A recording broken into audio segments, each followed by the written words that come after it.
La nuova espansione di Magic the Gathering è ormai alle porte e Wizards of the Coast ha voluto omaggiarci con un bellissimo regalo, ovvero un'espansione interamente a tema Forgotten Realms, l'ambientazione più famosa e conosciuta di Dungeons and Dragons.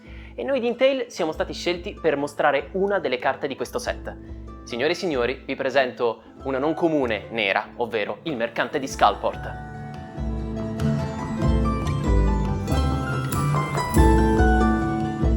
Skullport, o Porto delle Ombre, una città situata al di sotto di Waterdeep, nella regione di Costa della Spada. Molto interessante è la sua storia, che risale addirittura agli albori della seconda edizione.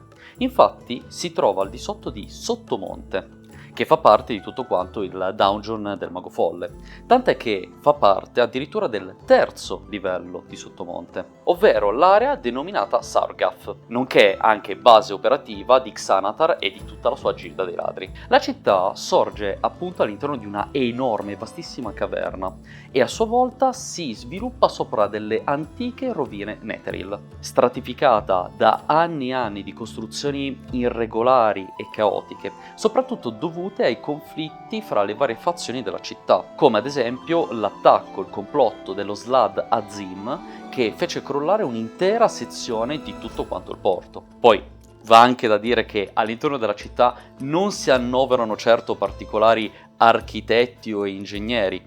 Oddio, sicuramente ci sono degli artisti, ma artisti di pratiche quali l'abuso edilizio o l'interpretazione fantasiosa delle norme di sicurezza, per intenderci. Insomma, possiamo dire senza ombra di dubbio che Skullport non è altro che il riflesso scuro della sua controparte di superficie, ovvero Waterdeep. La popolazione è esattamente quella che ci si può aspettare da un luogo del genere, quindi criminali di ogni genere e sorta, pirati, truffatori, furfanti, tagliagole, eccetera eccetera.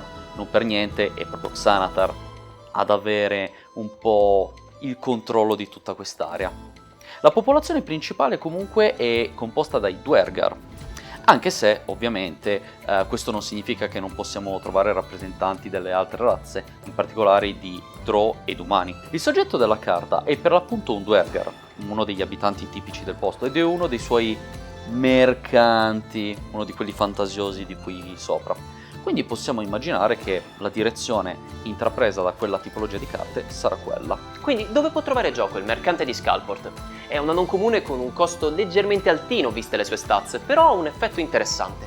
Non credo troverà gioco nella stragrande maggioranza dei mazzi, ma potrebbe brillare in un mono nero pieno di zombie, pedine o creature che possono tornare in campo dal cimitero, o magari in uno di quei mazzi Rakdos o Golgari che stanno infestando letteralmente le classificate di Magic nelle ultime settimane.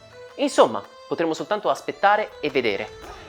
E soprattutto non vedo l'ora di vedere che cos'altro esce dal mondo dei Forgotten Realms per la prossima espansione di Magic the Gathering.